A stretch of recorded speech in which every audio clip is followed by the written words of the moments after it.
മധ്യ കേരള മഹായിടവക അധ്യക്ഷനായിരിക്കുന്ന അഭിവന്യ മെത്രാപ്പൊലീത്ത തിരുമേനി, എന്നെ ഈ യോഗത്തിലേക്ക് ക്ഷണിച്ച റവറൻ ജോർജ് ചെറിയാനച്ചൻ, ഇതിൻ്റെ സംഘാടകരായിട്ടുള്ള പ്രിയപ്പെട്ടവരെ, വന്യരായ വൈദിക ശ്രേഷ്ഠരെ,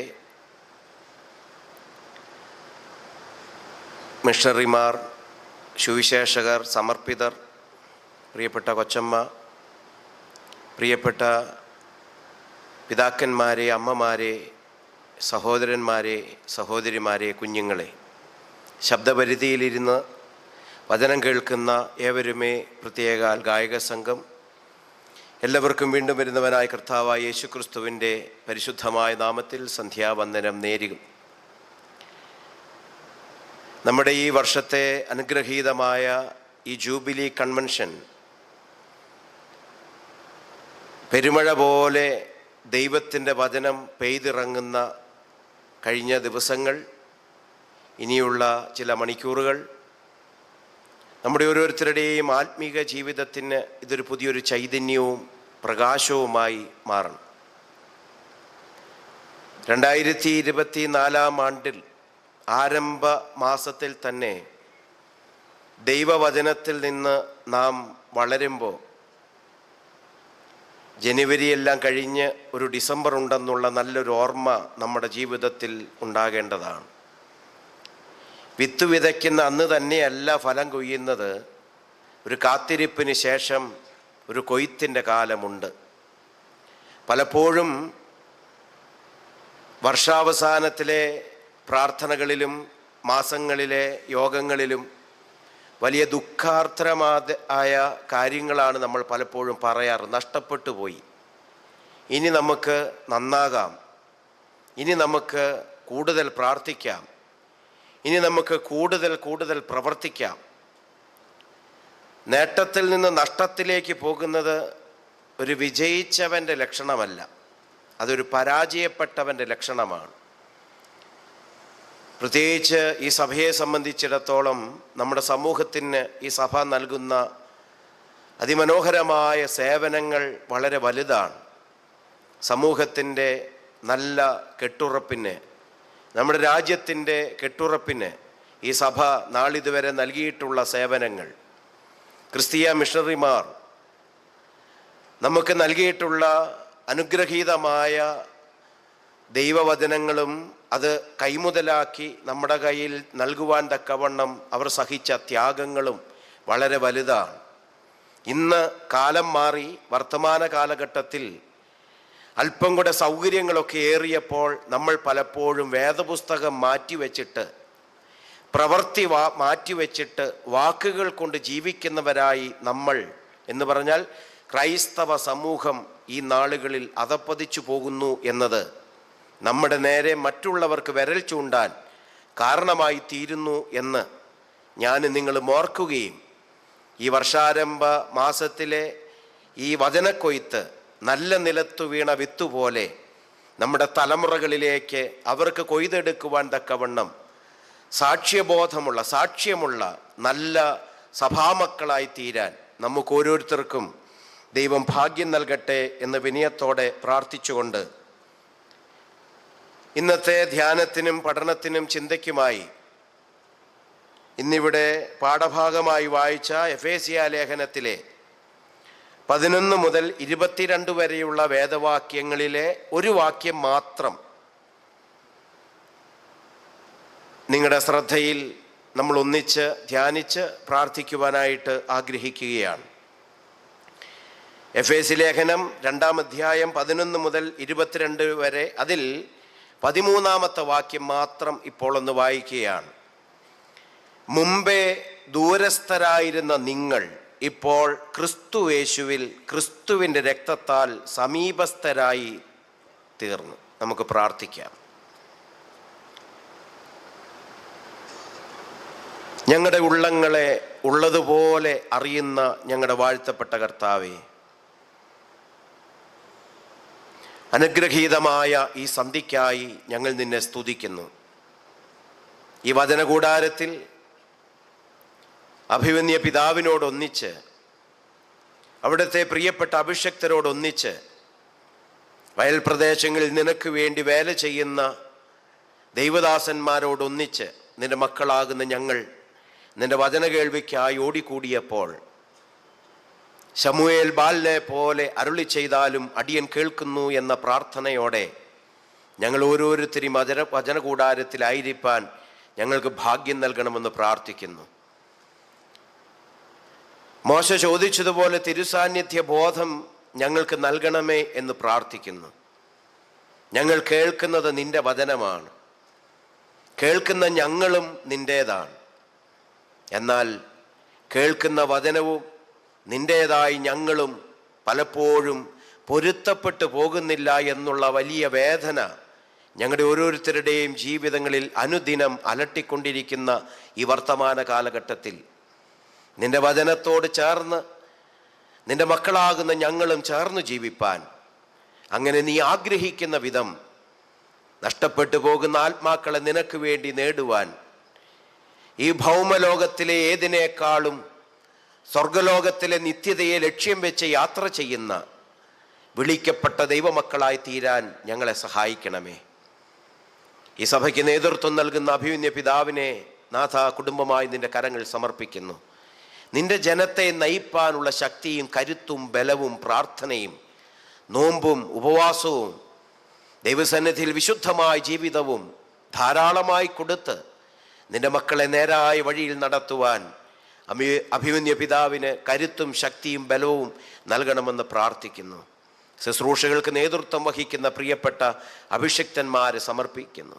ചെറുതും വലുതുമായി ഇതിനുവേണ്ടി അത്യധ്വാനം ചെയ്തിട്ടുള്ള എല്ലാവരെയും നിന്റെ കരങ്ങളിൽ സമർപ്പിക്കുന്നു.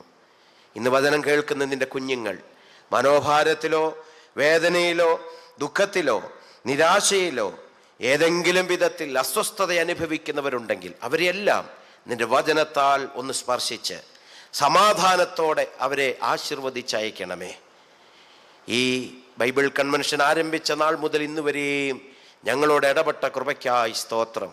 ഇനിയുള്ള നാളുകൾ ഞങ്ങളോട് ഇടപെടുന്ന കൃപയ്ക്കായി സ്തോത്രം. അമ്മയുടെ ഉദരം മുതൽ ഈ നിമിഷം വരെയും കാത്തു സൂക്ഷിച്ചതിനായി സ്തോത്രം. മാനവും മഹത്വവും അവിടത്തേക്ക് സമർപ്പിക്കുന്നു. ബലഹീനനായ അടിയനെ നിന്റെ ക്രൂശിൻ്റെ മറവിൽ മറയ്ക്കണമേ. നിന്റെ വിശുദ്ധ ജനത്തോട് നിന്റെ വിശുദ്ധ വചനം അടിയൻ സംസാരിക്കുമ്പോൾ അടിയൻ്റെ കുറവുകളോ ബലഹീനതകളോ പോരായ്മകളോ ഈ ജനത്തിൻ്റെ അനുഗ്രഹത്തിന് തടസ്സമാകാൻ അവിടുന്ന് അനുവദിക്കരുതേ. നിന്റെ തിരുരക്തത്താൽ കഴുകണമേ. നിന്റെ പരിശുദ്ധാത്മാവിനാൽ നിറയ്ക്കണമേ. നിന്റെ ജനത്തോട് നീ സംസാരിക്കണം.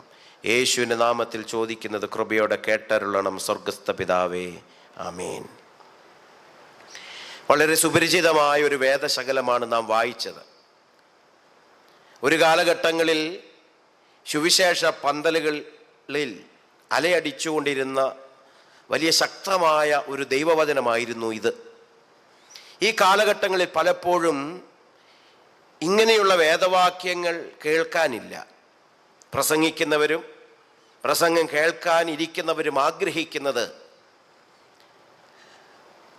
ഭൗമലോകത്തിലെ ഭൗതിക നേട്ടങ്ങളും സുഖങ്ങളും വേഗത്തിൽ വെട്ടിപ്പിടിച്ച് സമ്പന്നനാകാൻ വേദപുസ്തകത്തിനകത്ത് എന്താണ് ഉള്ളത് എന്ന് നോക്കി കണ്ടുപിടിച്ച് അത് പ്രസംഗിക്കുകയും അത് കേൾക്കാനാണ് ജനത്തിനും താല്പര്യം. അതുകൊണ്ട് തന്നെ നമ്മൾ ഭൗതികമായി ഒത്തിരി വളർന്നിട്ടുണ്ട്, ഇല്ല എന്ന് പറയുന്നില്ല. പക്ഷെ ദൈവത്തിൻ്റെ നോട്ടം നമ്മുടെ ഭൗതിക നേട്ടങ്ങളിൽ മേൽ അല്ല, മറിച്ച് ആത്മീക ആരോഗ്യത്തെ നോക്കിക്കാണുന്ന ദൈവത്തിൻ്റെ മുമ്പിൽ നാം ജീവിക്കുമ്പോൾ ആത്മീക ആരോഗ്യം വളരെ പ്രധാനപ്പെട്ടതാണ്. ഇത് രണ്ടും രണ്ട് റൂട്ടിലൂടെ യാത്ര ചെയ്യുന്നതാണ്. ആത്മീക ആരോഗ്യത്തെ കെടുത്തിക്കളയാൻ കഴിയും വിധം ഇന്ന് നമ്മുടെ ഭൗതികത വളർന്നുപോയി. എന്നാൽ അത് കാണാനുള്ള അധ്യാത്മികമായ ഉൾക്കാഴ്ചകൾ നമുക്ക് പലപ്പോഴും ഇല്ലാതെയും പോകുന്നു. ഇതാണ് എല്ലാം എന്ന് നാം പലപ്പോഴും ചിന്തിച്ചു പോകുന്നു. കഴിവുകൾ, നേട്ടങ്ങൾ, പദവികൾ, സ്ഥാനങ്ങൾ, മാനങ്ങൾ, സാമ്പത്തിക മേഖലകൾ, വീടുകൾ, വാഹനങ്ങൾ, എല്ലാം ഇതെല്ലാം അലങ്കാരങ്ങൾക്ക് അപ്പുറം അഹങ്കാരമായി മാറുന്നതാണ് നമ്മുടെ അധ്യാത്മിക മേഖലകൾ ഇന്ന് വരണ്ടു പോകുന്നതിൻ്റെ കാരണം. നമ്മുടെ പുതിയ തലമുറ സുവിശേഷപരമായ രംഗങ്ങളിലേക്ക് കടന്നു വരുവാൻ വൈമനസ്യം കാണിക്കുന്നു. അവരെ നേടുവാൻ നമുക്ക് വലിയ താല്പര്യമൊന്നുമില്ല. കാരണം അതല്പം വേദനാജനകമാണ്. നമ്മളെക്കാൾ വലിയ വലിയ ചോദ്യങ്ങൾ നമ്മളോട് ചോദിക്കുമ്പോൾ ഉത്തരം പറയാൻ കഴിയാതെ വഴിമുട്ടി നിൽക്കുന്ന നമ്മൾ അവരെ ഒഴിവാക്കി മാറിപ്പോവുകയാണ് പലപ്പോഴും. ഇതാണോ യഥാർത്ഥത്തിൽ ദൈവം ആഗ്രഹിക്കുന്ന തലത്തിലുള്ള സുവിശേഷവും സുവിശേഷ വേലയും എന്ന് നാം ചിന്തിക്കുമ്പോൾ, ഇന്ന് വായിച്ച നമ്മൾ വേദഭാഗം ഒന്നുകൂടെ ഞാൻ ആവർത്തിച്ച് വായിക്കുവാൻ ആഗ്രഹിക്കുകയാണ്. ഭാഗ്യവാനായ പൗലോസ് അപ്പോസ്തലൻ എഫേസ്യർക്ക് എഴുതിയ ലേഖനം 2:13, മുമ്പേ ദൂരസ്ഥരായിരുന്ന നിങ്ങളിപ്പോൾ ക്രിസ്തുയേശുവിൽ ക്രിസ്തുവിൻ്റെ രക്തത്താൽ സമീപസ്ഥരായി തീർന്നിരിക്കുന്നു.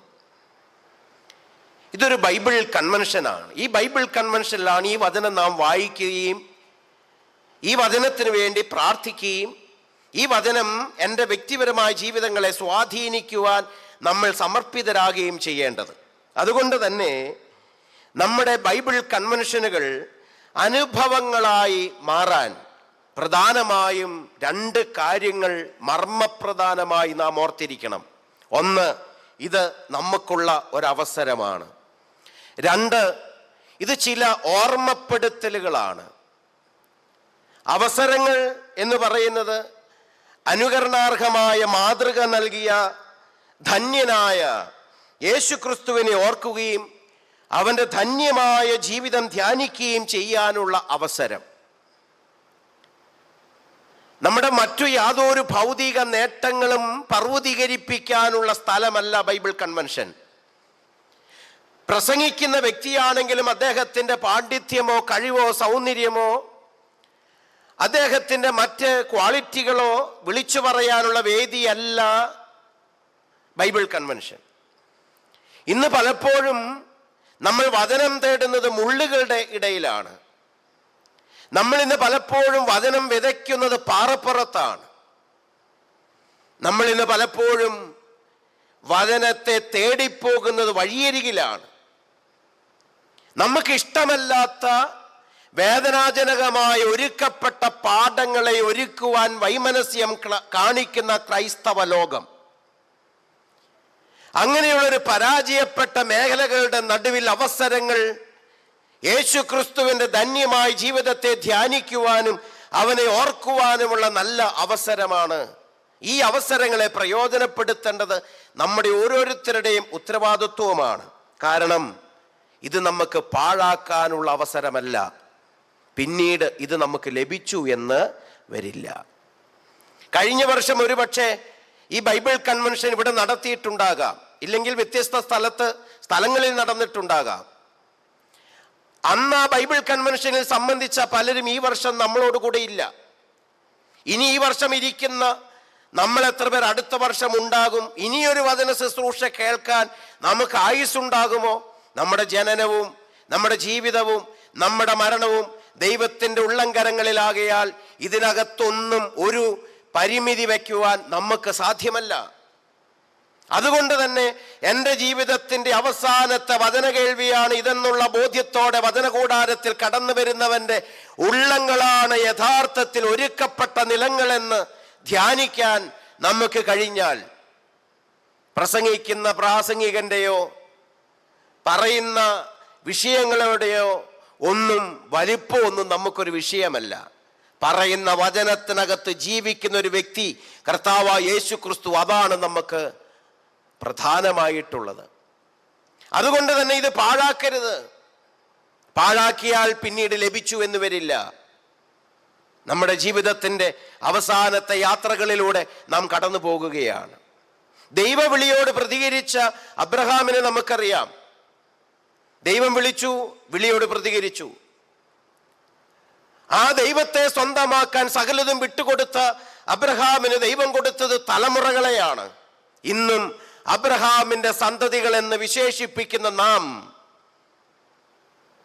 സക്കായി ദൈവാനുഭവത്തിലേക്ക് വന്നപ്പോൾ അവനെ വിളിച്ചത് നിന്റെ പേർ സക്കായി എന്നല്ല, നിന്റെ പേർ അബ്രഹാമിന്റെ സന്തതി എന്നാണ്. എന്താണ് അതിന്റെ കാരണം? ഇന്നു മുതൽ അവന്റെ ആത്മീക ജീവിതം കെട്ടിപ്പടുക്കുവാൻ പോകുന്നത് വിശ്വാസ തലത്തിൽ നിന്നാണ്. ആ ദൈവവിളിയോട് പ്രതികരിച്ച അബ്രഹാമിനെ തലമുറകൾ നൽകി മാനിച്ച് അനുഗ്രഹിച്ചെങ്കിൽ നമ്മൾ ഇന്ന് തലമുറകളെ ഓർത്ത് വ്യാകുലപ്പെടുന്നെങ്കിൽ അതിൻ്റെ അർത്ഥം നമ്മുടെ വഴികൾ പലപ്പോഴും വിശ്വാസ വഴികളല്ലാതെ പോകുന്നു എന്നതാണ്. നമ്മുടെ പിള്ളേരെല്ലാം വീട് വിട്ട് കൂട് വിട്ട് സഭ വിട്ട് പലയിടങ്ങളിലേക്ക് പോവുകയാണ്, വിദേശത്തേക്ക് പോവുകയാണ്. പോയവർ ഇനി മടങ്ങി വരുമെന്നൊന്നും വലിയ വ്യാമോഹമൊന്നും വേണ്ട, വന്നാൽ തന്നെ 4-5 ദിവസത്തിന് വന്നിട്ട് പോകും. എന്നാൽ നമ്മൾ ജീവിച്ച മണ്ണിൽ നമ്മുടെ തലമുറകൾക്ക് എന്തുകൊണ്ട് ജീവിക്കാൻ കഴിയുന്നില്ല എന്ന് ചിന്തിക്കേണ്ടത് ഒരു വ്യക്തിയുടെയോ ഒരു കൂട്ടത്തിന്റെയോ ഉത്തരവാദിത്വമല്ല, ഒരു സഭയുടെ ഉത്തരവാദിത്വമാണ്. വിശ്വാസ തലത്തിൽ വളർത്താൻ നമ്മൾ ജനിച്ചു വീണ പിറന്നു വീണ മണ്ണിൽ, നമ്മുടെ ജീവിതത്തിന്റെ അനുദിന മാർഗങ്ങളിൽ തടസ്സമില്ലാതിരുന്ന ഈ മണ്ണിൽ നമ്മുടെ തലമുറകൾക്ക് അവസരം ഒരുക്കി കൊടുക്കേണ്ടത് നമ്മൾ ഓരോരുത്തരുമാണ്. നമ്മുടെ വയറ് നിറയ്ക്കാനുള്ള മാർഗം മാത്രം അന്വേഷിക്കുന്നവരായി മാറരുത്. വിളി കേട്ടവരാണ് നിങ്ങളെങ്കിൽ, നമ്മളെങ്കിൽ, നമ്മുടെ സഭ ദൈവവിളിയുള്ള സഭയാണെങ്കിൽ തലമുറകളെ ഓർത്ത് കണ്ണുനീരൊഴുക്കേണ്ടതുണ്ട്. യേശു പറഞ്ഞു, നിങ്ങൾ എന്നെ ചൊല്ലിക്കരയേണ്ട. നമുക്കൊക്കെ ഇന്ന് ഏറ്റവും ഇഷ്ടം എന്താണെന്നറിയാവോ? യേശുവിനെ ഒരു കേടും കൂടാതെ സൂക്ഷിക്കാനുള്ള പരിപാടിയാണ് നമുക്ക് ഏറ്റവും ഇഷ്ടം. എന്നിട്ട് ചില്ലുകൂട്ടിൽ പ്രതിഷ്ഠിച്ച് അതിന് നമ്മൾ ഒരു കേടും ആർക്കും വിട്ടുകൊടുക്കാത്ത പരുവത്തിൽ നമ്മൾ യേശു കുറിച്ച് തന്നെ പറഞ്ഞുണ്ട്. പുതിയ നിയമത്തിൽ ഒരു പുരോഹിതനും ലേവ്യനും പ്രാർത്ഥിക്കാൻ പോകുകയാണ്. അർത്ഥപ്രാണനായി ഒരുത്തൻ കിടപ്പുണ്ട്. തിരിഞ്ഞു നോക്കാതെ പോയി. അവരെങ്ങോട്ടാ പോയത്? ലേവ്യനും പുരോഹിതനും അവർ യേശുവിനെ സൂക്ഷിക്കാൻ പോകുകയാണ്, യേശുവിന് സംരക്ഷണം ഒരുക്കാൻ പോകുകയാണ്. അവർക്കതിന് സമയമില്ല. പുറകെ വന്ന ഒരുവൻ, അവനെ കുറിച്ച് പറയുന്നത് ഒരു നല്ല ശമരിയായൻ എന്നാണ്. ശമരിയായരെ കുറിച്ച് അന്നത്തെ കാലഘട്ടത്തിൽ വലിയ അഭിപ്രായമൊന്നുമില്ല. പക്ഷേ അങ്ങനെയുള്ള ഒരുവൻ വന്നപ്പോ അർത്ഥപ്രാണനായി കിടക്കുന്നവനെ തോളിലേറ്റി. അവൻ തിരിഞ്ഞു പോയിരുന്നെങ്കിൽ അവന്റെ ചരിത്രം വേദപുസ്തകത്തിൽ ഉണ്ടാകുമായിരുന്നില്ല. നമ്മുടെ ചരിത്രങ്ങൾ പലപ്പോഴും നിന്നുപോകുന്നതിന് കാരണം നമ്മുടെ കണ്ണിന്റെ അന്ധത. യഥാർത്ഥ വെളിച്ചത്തിലൂടെ നാം യാത്ര ചെയ്യാതെ വരുമ്പോ നമ്മളെ കൊണ്ട് ആവശ്യമുള്ളവരെ നമ്മൾ കാണാതെ പോകുന്നു എന്ന് നമ്മുടെ പരാജയമാണ്. അവനെ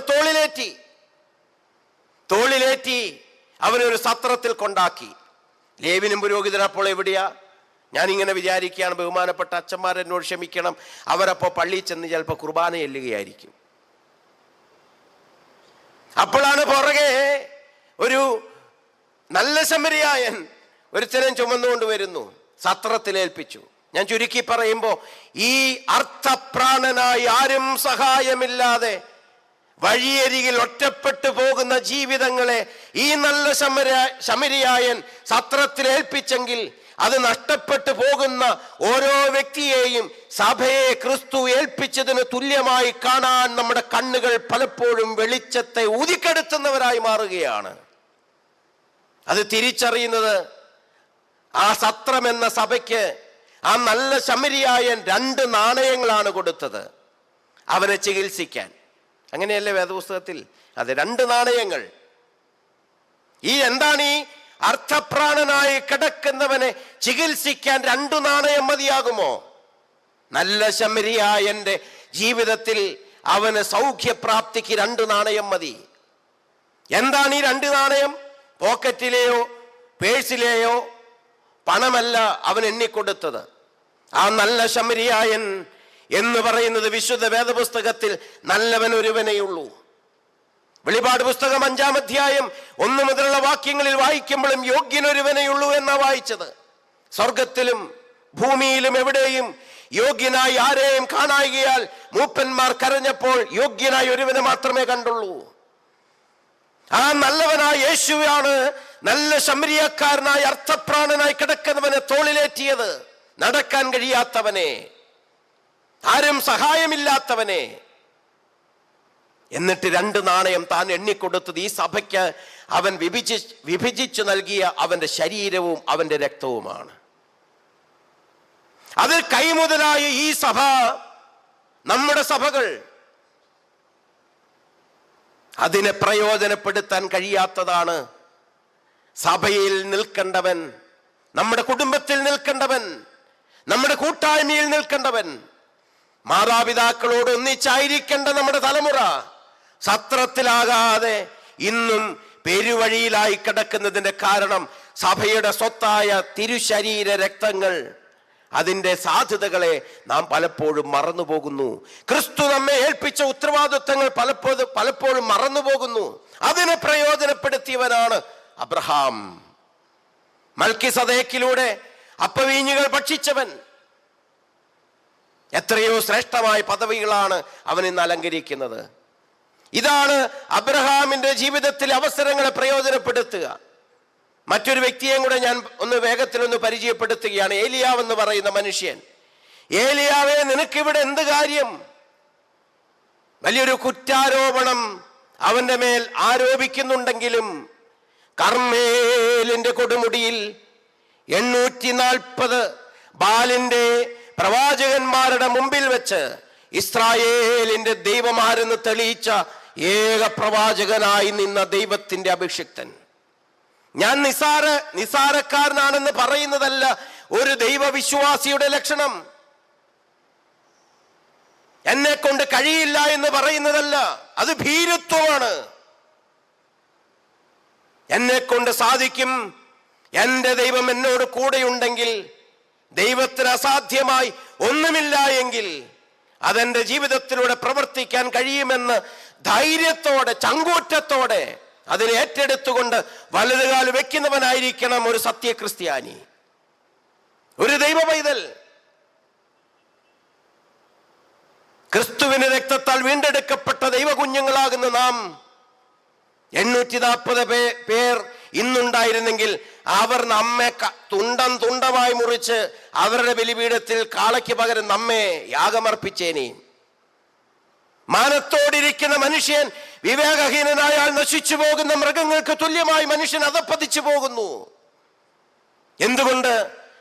ലഭിക്കുന്ന അവസരങ്ങളെ പ്രയോജനപ്പെടുത്താതെ അത് മറ്റാർക്കോ വേണ്ടിയുള്ളതാണെന്ന് സ്വയം വിധിയെഴുതിയിട്ട് അവനവൻ സ്വയം സംരക്ഷിതരായി, സുരക്ഷിതരായി വീടിന്റെയോ സഭയുടെയോ സമൂഹത്തിന്റെയോ കൂട്ടായ്മയുടെയോ ഇടവകയുടെയോ കൊച്ചുമൂലയിൽ ഒതുങ്ങിപ്പോകുന്നത്. അവിടെയാണ് നമ്മൾക്കുള്ള അവസരങ്ങൾ പിന്നീട് ലഭിക്കുമെന്ന് ഉറപ്പില്ലാത്തത് കൊണ്ട് ലഭ്യമായ അവസരങ്ങളെ ജീവിതത്തിൽ പ്രയോജനപ്പെടുത്തണം എന്ന് പറയുന്നത്. ഏലിയാവ് അവിടെ തീയെ ഇറക്കി. നമ്മൾ വലിയ അത്ഭുതമൊന്നും ചെയ്യണ്ട. എനിക്ക് തോന്നുന്നു അപ്പുറം ടൗണിൽ വലിയൊരു മൈതാനത്ത് അത്ഭുത രോഗശാന്തി എന്നും പറഞ്ഞ് ഒരു ബോർഡും വെച്ച് ഇതുപോലൊരു ബൈബിൾ കൺവെൻഷൻ്റെ ക്രമീകരണങ്ങൾ ചെയ്തിരുന്നെങ്കിൽ ഇവിടത്തേക്കാൾ കൂടുതൽ അവിടെ ആൾ കൂടിയേനെ. കാരണം നമുക്ക് അത്ഭുത രോഗശാന്തിയാണ് നമുക്ക് ആവശ്യം. ഇന്ന് സമൂഹത്തിന് ആവശ്യം അതാ. അത്ഭുതങ്ങൾ സൃഷ്ടിക്കുകയല്ല, അവസരങ്ങളെ പ്രയോജനപ്പെടുത്തുന്നവൻ ചെയ്യുന്നത്.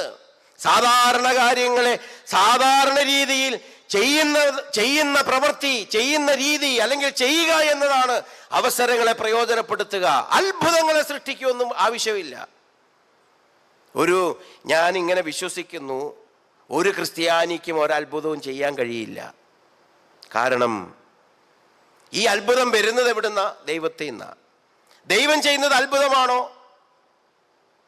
അവൻ അസാധ്യമായി എന്തെങ്കിലും ഉണ്ടെങ്കിലല്ലേ അവൻ ചെയ്യുന്നത് അത്ഭുതമായി വരൂ. അവൻ ചെയ്യുന്നതെല്ലാം അവന് ചെയ്യാൻ സാധിക്കുന്ന കാര്യങ്ങളാണ്. അങ്ങനെയാണെങ്കിൽ അത് അത്ഭുതമാണോ? അല്ല. നിസ്സഹായതയുടെ വരമ്പത്ത് നിൽക്കുന്ന നമ്മളത് നോക്കിക്കാണുമ്പോൾ നമുക്കതൊരു അത്ഭുതമായിട്ട് തോന്നും. എന്താ കാരണം? അവനും നമ്മളും തമ്മിൽ കമ്മ്യൂണിക്കേഷൻ എവിടെയൊക്കെയോ ചില ഗ്യാപ്പുകൾ സംഭവിച്ചിട്ടുണ്ട്. എന്നാൽ അവനും, അഥവാ ഒരു കാര്യവും അസാധ്യമല്ല എന്ന് പറയുന്ന യേശു ക്രിസ്തുവിന്റെ യഥാർത്ഥ ജീവിത സാക്ഷികളാണ് ഞാനും നിങ്ങളുമെങ്കിൽ നമ്മൾ സാധാരണക്കാരായി സാധാരണ പ്രവൃത്തികൾ ചെയ്യുമ്പോൾ സമൂഹത്തിന്റെ മുമ്പിൽ അതൊരു അത്ഭുതമായി മാറുകയാണ്. അതിന് നമ്മൾ കൊട്ടിഘോഷിക്കേണ്ട കാര്യമില്ല. അതുകൊണ്ട് ഓരോ ബൈബിൾ കൺവെൻഷനുകളും നമ്മുടെ അവസരങ്ങളാക്കി മാറ്റിയെടുക്കാൻ നമ്മളെ കൊണ്ട് കഴിയണം. അവിടെയാണ് ദൂരസ്ഥരായിരുന്ന നീ ഇപ്പോൾ സമീപസ്ഥരായി മാറുന്നത്.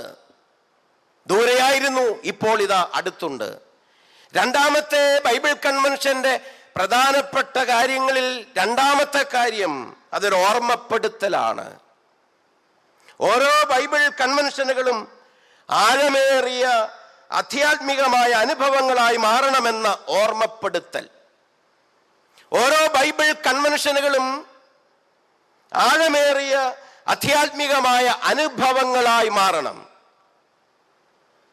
ഇപ്പോ ദിവസങ്ങളായി നമ്മളിവിടെ വേദപഠനവും ധ്യാനവും ബൈബിൾ കൺവെൻഷനും ബൈബിൾ ക്ലാസ്സും ഒക്കെ ആയിട്ട് പോകുന്നു. നമ്മുടെ ആത്മീക ജീവിതത്തിന്റെ നിലവാരം ഇന്ന് എങ്ങനെയുണ്ട്? നമ്മുടെ ആത്മീക ശുശ്രൂഷകൾ ഞാനും എൻ്റെ ദൈവവും തമ്മിലുള്ള അകലം കുറയുന്നില്ലെങ്കിൽ നമ്മുടെ ചെലവുകളെല്ലാം പാഴ്ചെലവുകളായി മാറും എന്നല്ലേ പറയേണ്ടത്? പലപ്പോഴും ബൈബിൾ കൺവെൻഷൻ അനുഗ്രഹകരമായിരുന്നു എന്ന് ഈ കാലഘട്ടത്തിൽ നമ്മൾ ഓരോരുത്തരും പറയുന്നത് എത്ര ദൈവമക്കൾ വന്നു എന്നുള്ളതിന്റെ അടിസ്ഥാനത്തിലല്ല, എത്ര ഭാവി മാനസാന്തരപ്പെട്ടു എന്ന് പറയുന്നതിലല്ല, പ്രസംഗം ഗംഭീരമാകുന്നതിലല്ല. ചെലവ് കഴിഞ്ഞ് കാശ് നീക്കുബാക്കിയുണ്ടെങ്കിൽ നമ്മൾ പറയും ഈ വർഷത്തെ കൺവെൻഷൻ പൊടിപൂരമായിരുന്നു. മിച്ചം കാശ് വന്നാൽ കൺവെൻഷൻ അനുഗ്രഹകരമായി. ചെലവിൽ കുറവാണ് വരുമാനമെങ്കിൽ ഈ പ്രാവശ്യം ദൈവാത്മാവ് അത്രയങ്ങ് ഇടപെട്ടില്ല എന്ന് നമ്മൾ പറഞ്ഞ് കുറ്റപ്പെടുത്തും, ദൈവത്തെ കുറ്റപ്പെടുത്തും. എന്താ കാരണം? നമുക്കിതൊരു അനുഭവങ്ങളായി മാറുന്നില്ല. എന്താണ് ഓർമ്മപ്പെടുത്തൽ? ആഴമേറിയ ആധ്യാത്മികമായ അനുഭവങ്ങൾ. ആഴങ്ങളിലേക്ക് ദൈവം ഇറങ്ങി വരുവാൻ എൻ്റെ ഉള്ളങ്ങളെ ഏൽപ്പിച്ചു കൊടുക്കുന്ന സമർപ്പണം. ആഴങ്ങളിലേക്ക് വേരുകൾ ഇറങ്ങും വിധം എൻ്റെ ജീവിതത്തിലേക്ക് ക്രിസ്തുവിനെ, ദൈവവചനത്തെ ആഴങ്ങളിലേക്ക് ഇറക്കാൻ കഴിയുക. ആ വചനം എന്നോടാണ്, എൻ്റെ ദൈവത്തിൻ്റെതാണ്. ദൈവത്തിന് കൊടുക്കുന്ന പ്രാധാന്യം ദൈവവചനത്തിനും കൊടുക്കുന്നവരുണ്ടെങ്കിൽ ഓരോ ദൈവമക്കളും ഓരോ ബൈബിളായി മാറും, ഓരോ ദൈവവചനമായി മാറും. അവർ തീക്കട്ടയാകും. അവരെ തൊട്ടാൽ തൊടുന്നവൻ പൊള്ളും. നമ്മളെ ഇന്ന് ആരെന്ത് ചെയ്താലും ആർക്കും ഒരു കുഴപ്പമില്ല, പിന്നെ നമുക്കാ കേട്. തീക്കട്ടയെ തൊടുന്നവൻ പൊള്ളുകയില്ലേ? ക്രിസ്തു ഉള്ളങ്ങളിൽ വസിക്കുന്നവനെ തൊട്ടാൽ തൊടുന്നവൻ പൊള്ളിപ്പോകും. 3 ബാലന്മാരെ തീച്ചൂളിയിൽ എറിയുവാൻ കൊണ്ടുപോയി. വീണവർക്കൊന്നും പറ്റിയില്ല, കൊണ്ടുപോയവർ കരിഞ്ഞുപോയി. നമ്മളെ ഇന്ന് വേദനിപ്പിക്കുന്നവരും ഉപദ്രവിക്കുന്നവരും എത്ര പേരെ പരിഹസിക്കുന്നു, കുറ്റപ്പെടുത്തുന്നു. ഇതെല്ലാം ചുമ്മാ നമ്മളിങ്ങനെ ഓച്ചാനിച്ച് നിന്ന് ഇതെല്ലാം ദൈവകൃപയുടെയും ദൈവവേലയുടെയും ഭാഗമാണെന്ന് പറഞ്ഞ് ഇങ്ങനെ നിൽക്കുന്നതൊന്നും വിനയത്തിൻ്റെ ഭാഷയൊന്നുമല്ല. അവിടെ വിനയമായി മാറുന്നത് കൈകെട്ടി നിൽക്കുന്നതല്ല, അറുക്കുവാൻ കൊണ്ടുപോകുന്ന കുഞ്ഞാടിനെ പോലെ മൗനമായി നിൽക്കുന്നതല്ല അവിടെ സൗമ്യതയും വിനയം എന്ന് പറയുന്നത്.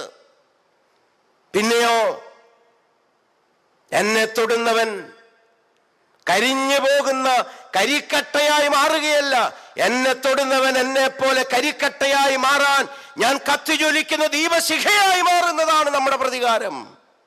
അവിടെയാണ് നമ്മുടെ സൗമ്യത കാണിക്കേണ്ടത്.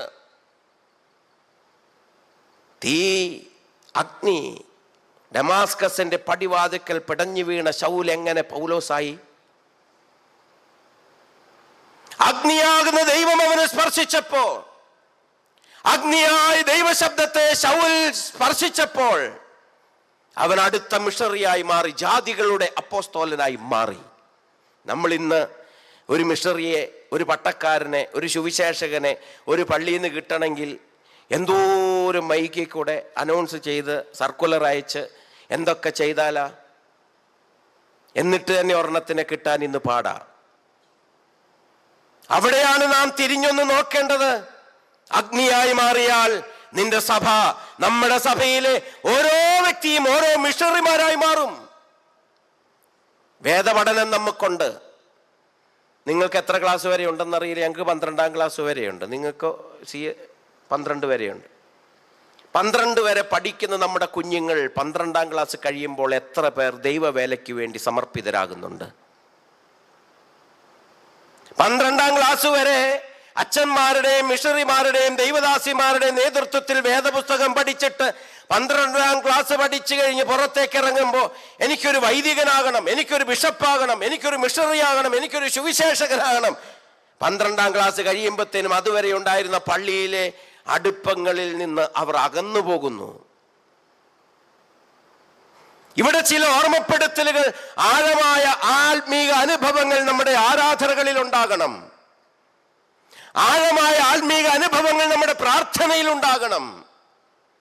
ടി വിയും കണ്ട് ഭക്ഷണവും കഴിച്ച് കിടക്കാൻ നേരത്താണ് വിചാരിച്ച് ഞാനൊരു CSI കാരനാണല്ലോ, ഞാനൊരു യാക്കോബക്കാരനാണല്ലോ, പ്രാർത്ഥിക്കാതെ എങ്ങനെ കിടക്കും? നമ്മൾ പെട്ടെന്നൊരു പ്രാർത്ഥന, നാഥ അവിടുന്നെല്ലാം അറിയുന്നു, ഞാനിതാ അറിയുന്നു. നമ്മുടെ സന്ധ്യ നമസ്കാരവും പ്രാർത്ഥനയും കഴിഞ്ഞു.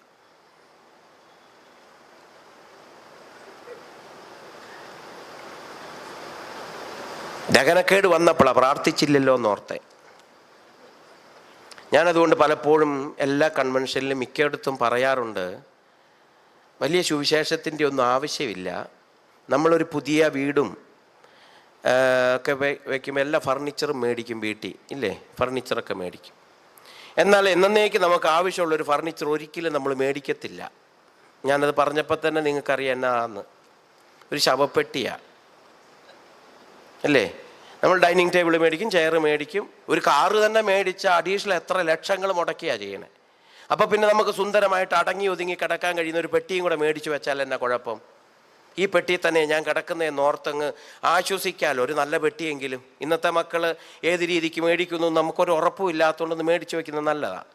എന്നിട്ട് അത് ആ കിടക്കുന്ന ബെഡ്റൂമിൻ്റെ തലക്കീഴെ തന്നെ കുത്തിച്ചാരി അങ്ങ് വെച്ചേക്കണം തുറന്ന്. ഇത് കണ്ട് കിടന്നാൽ ഒരുവിധം നന്നാകണ്ടോ നന്നാവും. അല്ലാത്തവനെ തമ്പുരാൻ വിചാരിച്ചാൽ പോലും നന്നാക്കാൻ സാധിക്കത്തില്ല. പെട്ടി കണ്ടിട്ട് കിടന്നുറങ്ങി പെട്ടി കണ്ട് ഉണരുകയും ചെയ്താൽ എൻ്റെ പൊന്നു തിരുമേനി, ഈ ബൈബിൾ കൺവെൻഷൻ ഈ വർഷം കൊണ്ട് ഇവിടെ നിർത്താം. മാനസാന്തരപ്പെടും, എല്ലാം നടുങ്ങും, എല്ലാം ബൈബിൾ കയ്യിലെടുക്കും. എല്ലാം ഇന്നിവിടെ 2 അഭിഷിക്തന്മാർ അവരവരുടെ വയൽ പ്രദേശങ്ങളിലെ സുവിശേഷ വേലയ്ക്ക് വേണ്ടി നിങ്ങളോട് അഭ്യർത്ഥന നടത്തി, അവരുടെ ശുശ്രൂഷകൾ നിങ്ങളെ പരിചയപ്പെടുത്തി. എൻ്റെ മുമ്പിലും സ്തോത്രാഴ്ച പാത്രം കൊണ്ടുവന്നപ്പോൾ ഞാനും ഒന്നും ഇട്ടില്ല. കാരണം വണ്ടിക്കകത്തായി പോയി പേഴ്സ്. ഞാൻ പറഞ്ഞു വണ്ടിയിലായിപ്പോയി. അദ്ദേഹം അത് മനസ്സിലായിക്കൊണ്ട് വേഗം വിട്ടുപോയി. ഏതായാലും എനിക്ക് നിങ്ങളോടൊരു ചോദ്യം. ഓർമ്മപ്പെടുത്തലുകൾ എന്ന് പറയുമ്പോൾ ഒരു വർഷം നമ്മുടെ കുട്ടിക്ക് വേണ്ടി നമ്മൾ ചെലവഴിക്കുന്ന കാശാണോ, ദൈവവേലയ്ക്ക് വേണ്ടി ചെലവഴിക്കുന്ന കാശാണോ ഒരു വർഷം കൂടുതൽ? തന്നതന്നെ നമ്മൾ പാടുമ്പോഴൊക്കെ പാടും, എല്ലാം നിന്റെ ദാനമല്ലാതെ ഒന്നും ഇല്ല. എന്നിട്ടോ ഉള്ളതെല്ലാം മക്കൾക്ക്. എന്നിട്ട് മക്കൾ എങ്ങനെയുണ്ട് ഇപ്പം? ഇവിടെ പറയാവോ എന്ന് എനിക്കറിയില്ല. തിരുമേനി ഇവിടെ ഇരിക്കുമ്പോൾ എനിക്ക് പറയാൻ ഇച്ചിരി വൈമനസ്യമുണ്ട്, എന്നാലും ഞാനങ്ങ് പറയാതെ പോകുന്നതും എൻ്റെ ഒരു ശീലത്തിൽപ്പെടാത്ത കാര്യം ആയതുകൊണ്ട്. പണ്ടത്തെ കാലത്ത് മാതാപിതാക്കൾ മക്കളെ വിളിക്കുമ്പോൾ മക്കളുടെ നിക്കറിൽ കൂടെ 1ഉം 2ഉം പോകുമായിരുന്നു.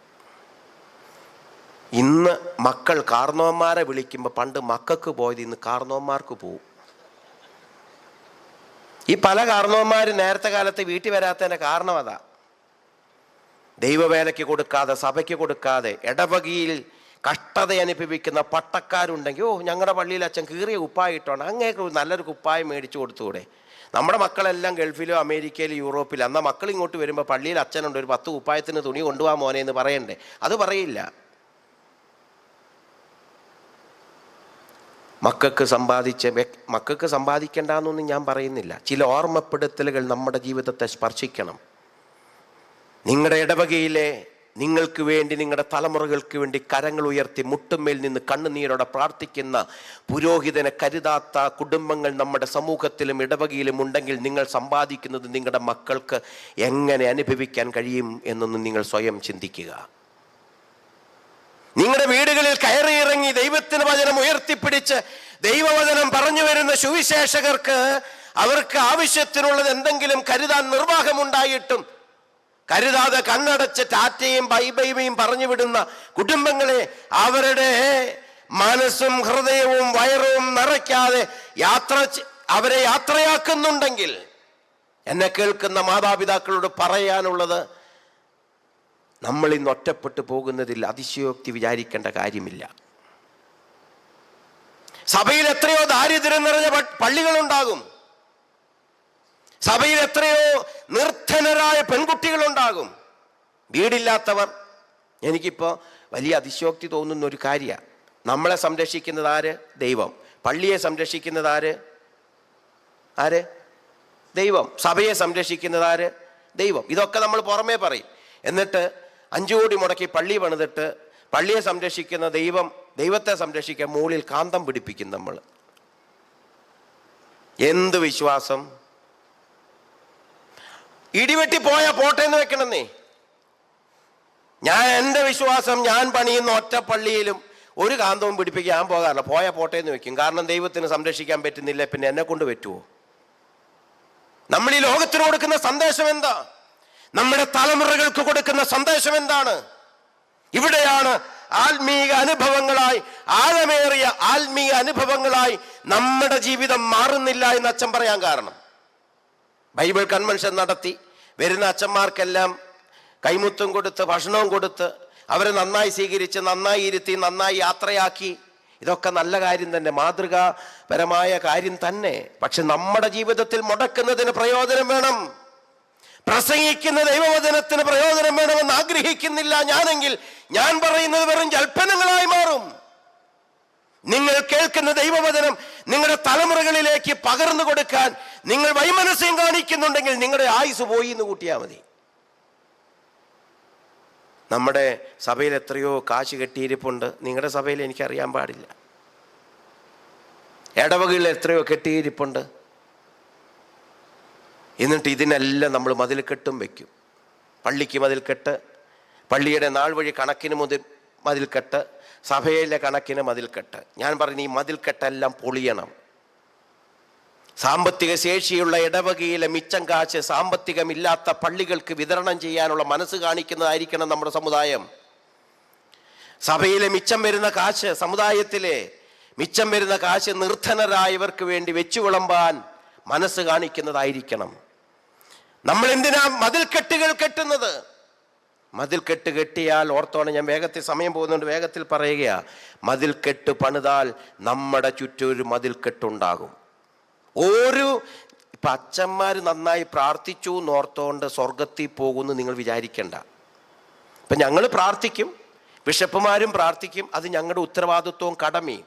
നേരെ ചൊവ്വേ ജീവിക്കാതെ ഞങ്ങൾ പ്രാർത്ഥിച്ചാൽ നിങ്ങൾ എങ്ങനെ പോകും? ഞാൻ അല്പം കൂടെ കടത്തി പറയേണ്ടതാണ്, പക്ഷേ നിങ്ങൾ എനിക്ക് ഇച്ചിരി ഭയമുള്ളത് കൊണ്ട് ഞാനത് പറയുന്നില്ല എന്ന് മാത്രമേ ഉള്ളൂ. അച്ഛന്മാർക്ക് കൈകടത്താൻ പറ്റുന്ന അവസാനത്തെ മേഖല സെമിത്തേരി വരെയുള്ളൂ. അത്രയേ ഞങ്ങൾ വരൂ. ഞങ്ങൾ വായിൽ മണ്ണും ഇട്ട് മണ്ണും തിന്നുകൊണ്ട് ഞങ്ങൾ പാഴ്സനേജിൽ ഇരിക്കും. വിശ്വാസികളും അങ്ങനെ തന്നെയാണ്. മരിച്ചവൻ്റെ വായിൽ മണ്ണിട്ടവൻ മണ്ണും നിന്നുകൊണ്ട് വീട്ടിൽ പോയി. ഞങ്ങൾക്കൊക്കെ കൈകടത്താൻ പറ്റുന്ന അവസാനത്തെ മേഖല അതാ. എന്നാൽ അത് കഴിഞ്ഞ് കൈകടത്താൻ കഴിയുന്ന ഒരുവനെ അവൻ പരിചയപ്പെട്ടിട്ടില്ലെങ്കിൽ, അറിയില്ലെങ്കിൽ, അറിഞ്ഞിട്ടും അറിയാത്ത പോലെയാണ് ജീവിക്കുന്നതെങ്കിൽ നിന്റെ മുമ്പിൽ ഒരു മതിൽക്കെട്ടുണ്ട് ഉണ്ട് ഉണ്ട്. ഇല്ലെങ്കിൽ ആ ലാസറിന്റെ തുമ്പത്ത്, വിരലിന്റെ തുമ്പത്ത് ഇച്ചിരി വെള്ളം അബ്രഹാമിന് കൊടുത്തു വിടാൻ അത്ര ദുഷ്ടനാണോ അബ്രഹാം? ലാസർ, ആ ധനികനായ മനുഷ്യൻ എന്തോരം കെഞ്ചി, ആ ലാസറിന്റെ വിരലിന്റെ തുമ്പത്ത് ഇച്ചിരി വെള്ളം. അപ്പൊ അബ്രഹാം പറഞ്ഞ മറുപടി എന്നാ? ഇവൻ അങ്ങോട്ടും വന്നുകൂടാ, നിനക്ക് ഇങ്ങോട്ടും വന്നുകൂടാ. നമ്മുടെ രണ്ടുപേരുടെയും ഇടയിൽ എന്തുണ്ട്? ഒരു വിടവുണ്ട്. എന്താണ് ഈ വിടവ്? ഞാനും നിങ്ങളും തീർത്ത മതിൽക്കെട്ടാണ് ഈ വിടവ്. ധനികനായ മനുഷ്യന്റെ വീട്ടിൽ 4 നേരവും ആഹാരമുണ്ടാക്കി സുഖമായി ലാസറിനും കൂടെ കിടക്കാൻ, ദരിദ്രനായ ലാസറിനും കൂടെ കിടക്കാനുള്ള ഒരു കിടപ്പ് മുറിയുണ്ടായി. പക്ഷേ ലാസറിന്റെ ജീവിതത്തോട് ചേർത്ത് അവനൊരു മതിലങ്ങ് കെട്ടിയപ്പോ സ്വർഗത്തിൽ നിന്ന് ഇവനെ അന്യനാക്കാൻ അവിടെയും ഒരു മതിലുണ്ടായി. ഈ മതിലിനെ പൊളിക്കാൻ ആർക്ക് കഴിയും? ഇന്ന് ഈ മതിലിനെ പൊളിക്കാം. എഫേസ്യ ലേഖനം 2-ാം അധ്യായത്തിന്റെ 11 മുതലുള്ള വാക്യങ്ങൾ നാം പ്രാർത്ഥിച്ച് ധ്യാനിക്കുമ്പോൾ മതിൽക്കെട്ട് പൊളിയേണ്ടതുണ്ട്. ആ മതിൽക്കെട്ട് പൊളിയേണ്ടത് ആരാന്നറിയാമോ? ദൂരസ്ഥരായിരുന്ന നിങ്ങൾ യേശു ക്രിസ്തുവിന്റെ രക്തത്താൽ സമീപസ്ഥരായി തീർന്നിട്ടുണ്ടെങ്കിൽ, സമീപസ്ഥരായ ദൈവമക്കളാണ് ഈ മതിൽക്കെട്ടുകളെ പൊളിക്കേണ്ടത്. അത് സഭയുടേതാണെങ്കിൽ സഭയുടെ പൊളിക്കണം, പള്ളി പൊളിക്കണം എന്നൊന്നും ഞാൻ പറഞ്ഞില്ല. പള്ളിയല്ല പൊളിക്കേണ്ടത്, സഭയുടെ മതിലുകളും പൊളിക്കേണ്ട കാര്യമില്ല. പക്ഷെ അതിനകത്തുള്ള, ഇടവകയ്ക്കകത്തുള്ള കണക്ക് ബുക്കിൻ്റെ മതിലൊന്ന് പൊളിച്ചാൽ നമ്മുടെ കുഞ്ഞുങ്ങൾ, നമ്മുടെ തലമുറ എത്രയോ സുന്ദരമായി ജീവിക്കും. ഞെരുക്കം അനുഭവിക്കുന്ന ഒരു വൈദികനും ഈ സഭയിൽ ഉണ്ടാകരുത്. അവരുടെ മക്കൾക്ക് വേണ്ടി പഠിപ്പിക്കാൻ നിർവാഹമില്ലാതെ ഭാരപ്പെടുന്ന ഒരു വൈദികനും ഈ സഭയിൽ ഉണ്ടാകരുത്. ആ വൈദികൻ ശുശ്രൂഷിക്കുന്ന ഇടവകയിൽ കോടികളോ ലക്ഷങ്ങളോ നീക്കുവാക്കി ഉണ്ടായിട്ട് അവിടെ ചെന്ന് ശുശ്രൂഷ പരികർമ്മം ചെയ്യുന്ന വൈദികന്റെ മകളോ മകനോ പഠിക്കാൻ നിർവാഹമില്ലാതിരുന്നാൽ ഏത് ദൈവത്തെയാണ് നാം ആരാധിക്കുന്നത്? ഏത് ദൈവത്തിന്റെ മുമ്പിലാ നമ്മെ തന്നെ നീതീകരിക്കാൻ പോകുന്നത്? നാം ഒരു വാക്യം ഇങ്ങനെ വായിക്കുന്നുണ്ട്, എഫേസ്യ ലേഖനം 2-ാം അധ്യായത്തിന്റെ 22-ാമത്തെ വാക്യം. അവരിൽ നിങ്ങളെയും ദൈവത്തിന്റെ നിവാസമാകേണ്ടതിന് ആത്മാവിനാൽ ഒന്നിച്ചു പണിയുന്നു. ഞാൻ വേറെ, നിങ്ങൾ വേറെ, അല്ലേ? എനിക്ക് ഇച്ചിരി കഴിവുണ്ടെങ്കിൽ ഞാൻ വേറെ, നിങ്ങൾക്ക് ഇച്ചിരി കഴിവുകേടാണെങ്കിൽ നിങ്ങൾ വേറെ. നോ, ഇതൊക്കെ ആരെങ്കിലുമൊക്കെ ചെയ്തുകൊണ്ട് നടന്നോട്ടെ. സഭയ്ക്കകത്തി പണി പാടില്ല, ഇടവയ്ക്കകത്തി പണി പാടില്ല, കുടുംബത്തിനകത്തി പണി പാടില്ല. തൊലി ഇച്ചിരി കറുത്തിരുന്നാൽ, തൊലി ഇച്ചിരി വികൃതമായിരുന്നാൽ, ഇച്ചിരി വിദ്യാഭ്യാസം കുറഞ്ഞു പോയാൽ മാറ്റി നിർത്തപ്പെടേണ്ട വ്യക്തികളാണോ ഞാനും നിങ്ങളും? യേശുവിന്റെ രക്തത്താൽ കഴികൾ പ്രാപിപ്പാൻ വലിയവൻ മുതൽ ചെറിയവൻ വരെ ഒരേ അവകാശത്തിൽ, ഒരേ റാങ്കിൽ, ഒരേ റേഞ്ചിൽ നിൽക്കുമ്പോ ദൈവത്തിന്റെ കയ്യൊപ്പ് ചാർത്തപ്പെട്ട പിതാവാം ദൈവത്തിന്റെ കരവല്ലഭങ്ങളിലെ വിരചിതമായ കാവ്യ കുസുമമാണ് വലിയവൻ മുതൽ ചെറിയവൻ വരെ. വലിയവന് ചെറിയവനെ മാറ്റി നിർത്താൻ അനുവാദമുള്ളവൻ അങ്ങനെ ചെയ്യുന്നുണ്ടെങ്കിൽ അവൻ വലിയവനല്ല എന്ന അതിന്റെ അർത്ഥം. ചെറിയവൻ വലിയവനെ ബഹുമാനിക്കുന്നില്ലെങ്കിൽ ആത്മീകതയിൽ നീ ചെറുതല്ല. ആത്മീക ദാരിദ്ര്യം ഇന്ന് വരെ ആ വഴികളിൽ നീ പോയിട്ടില്ല എന്ന അതിൻ്റെ അർത്ഥം. ഞാനിങ്ങനെ പലപ്പോഴും ഓർക്കാറുണ്ട്, യഥാർത്ഥത്തിൽ ക്രിസ്ത്യാനികൾ നമ്മൾക്ക് വേണ്ട ജീവിതം തലതിരിഞ്ഞ ജീവിതമാണ്. തലതിരിഞ്ഞ ജീവിതം. എന്താ തലതിരിഞ്ഞ ജീവിതം? യേശു മുക്കുവരെ ലേവിനെയൊക്കെ സുവിശേഷ വേലയ്ക്ക് വേണ്ടി വിളിച്ചു. എന്നിട്ട് കർത്താവ് അവരെ ഒരു 12 കസേരയിൽ ഇരുത്തി. കർത്താവ് ഇരുന്നത് എവിടെ? ആ മുക്കുവന്റെ പാദാന്തികെ. നമുക്ക് എത്ര പേർക്ക് അതാണ് തലതിരിഞ്ഞ വീണ്ടും ജനനം എന്ന് പറയുന്നതാ, മാനസാന്തര ജീവിതം എന്ന് പറയുന്നതാ. ചെറിയവനെയും എന്നെയും വലിയവനെയും എല്ലാം ദൈവത്തിൽ ഒന്നായി കണ്ട് എന്നേക്കാൾ കൂടുതൽ മറ്റുള്ളവരെ മാനിക്കാനും ബഹുമാനിക്കാനുമുള്ള കഴിവ്. ഇതൊരു ഓർമ്മപ്പെടുത്തലായി രാത്രി മാറണം.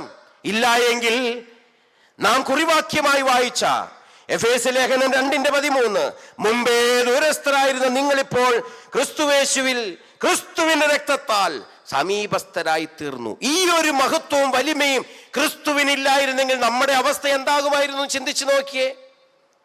ചേറ്റിലല്ലയോ കിടന്നതോർത്തു നോക്കിയാൽ നാറ്റമല്ലയോ അമിച്ചതൻ ജീവിതം. ചേറ്റിലല്ലയോ കിടന്നതോർത്തു നോക്കിയാൽ നാറ്റമല്ലയോ അമിച്ചതൻ ജീവിതം. മാറ്റിയല്ലോ എൻ ജീവിതത്തെ മാറ്റമില്ലാത്ത നിന്റെ കൃപയാൽ. സ്തോത്രം.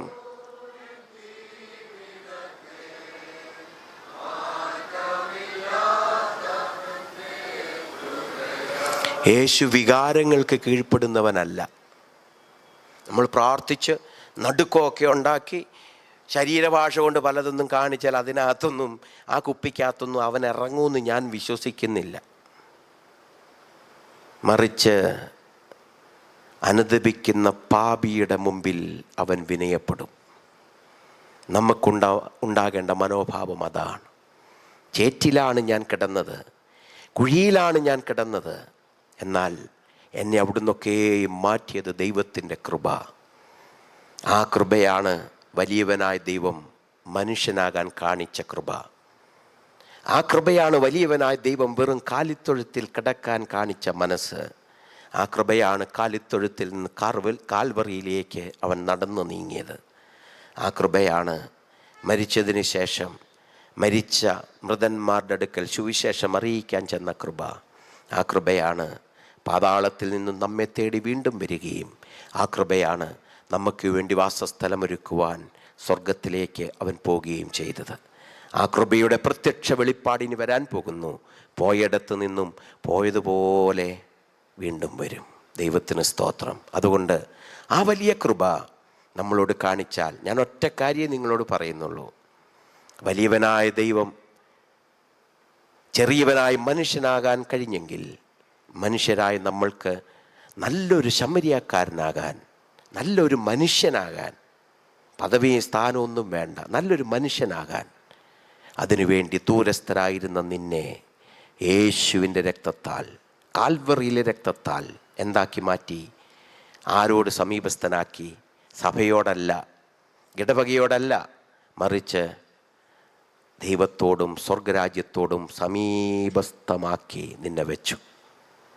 അപ്പനെ വേണ്ടാത്ത മകന്, ജ്യേഷ്ഠനെ വേണ്ടാത്ത മകന്, അപ്പൻ്റെ സ്വത്തായ മകൻ നഷ്ടപ്പെട്ടപ്പോൾ, അപ്പൻ്റെ സമ്പാദ്യമായ സമ്പത്ത് മാത്രം മതിയായിരുന്ന മകൻ പന്നികളുടെ ഇടയിൽ ജീവിച്ച് വാളവര പോലും തിന്നാൻ നിർവാഹമില്ലാതെ വന്നപ്പോൾ നമ്മുടെ തലമുറകൾ നിലവിളിച്ചു. ആ നിലവിളിയുടെ ഉത്തരമാണ് 2024 കൊല്ലങ്ങൾക്ക് മുമ്പ് ബേത്ലഹേം എഫ്രത്തായിൽ വെളിപ്പെട്ട ദൈവസ്നേഹം. ആ ഒരു ഓർമ്മപ്പെടുത്തൽ നമുക്കുണ്ടാകണ്ടേ?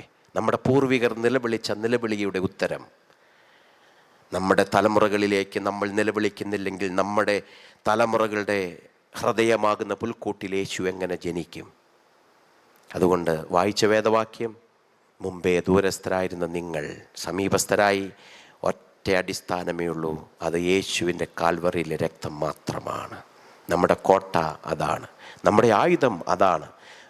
ഉറയിൽ കിടക്കുന്ന വാളല്ല പത്രോസിൻ്റെ ആയുധം, അത് ഉറയിലിടേണ്ടതാണ്.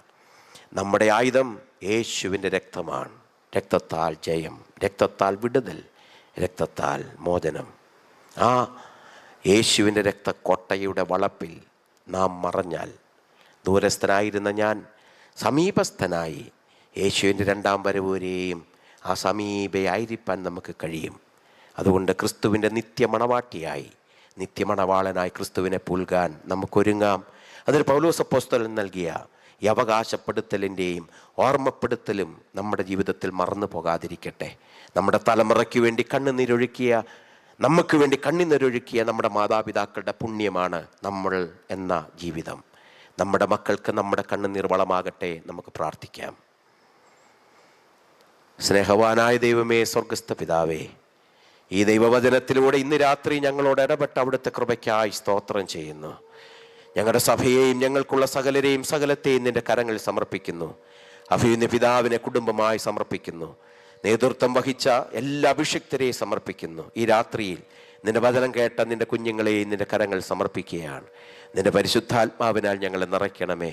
ദൂരസ്ഥരായിരുന്ന ഞങ്ങളെ അവസരങ്ങളാക്കി, ഓർമ്മപ്പെടുത്തലാക്കി ഇന്ന് തന്നുകൊണ്ട് കാൽവറി ക്രൂശിനോട്, അതെ, ആ പുൽക്കൂട്ടിൽ നിന്ന് കാൽവറി ക്രൂശോളവും കാൽവറി ക്രൂശിൽ നിന്ന് ഞങ്ങളുടെ പൗരത്വമാകുന്ന സ്വർഗവും ലക്ഷ്യമാക്കി യാത്ര ചെയ്യുന്ന നിന്റെ കുഞ്ഞുങ്ങളായി സഭാമക്കളായി തീരാൻ ഞങ്ങളെ ഓരോരുത്തരെയും സഹായിക്കണം. ഞങ്ങളുടെ തലമുറകളും അതിന് കാരണമായി തീരുവാൻ സഹായിച്ചാലും. പ്രാർത്ഥന കേട്ടതിനായി, ഉത്തരമറിയതിനായി സ്തോത്രം. യേശുവിൻ്റെ നാമത്തിൽ ചോദിക്കുന്നത് കൃപയോടെ കേൾക്കണമേ. ആമേൻ. ദൈവതിരുനാമത്തിൻ്റെ മഹത്വം. ഇന്ന് ഈ വചന ശുശ്രൂഷയിൽ നിങ്ങളോടൊന്നിച്ച് എനിക്കും പങ്കാളിയാകാൻ കഴിഞ്ഞതിൽ ദൈവത്തെ മഹത്വപ്പെടുത്തുകയും അഭിയുന്ന മെത്രാപ്പോലീത്ത തിരുമനസിൻ്റെ തൃപ്പാദങ്ങളിൽ നന്ദിയുടെയും സ്നേഹത്തിൻ്റെയും പൂമലരുകൾ വിനയപൂർവ്വം സമർപ്പിക്കുന്നു.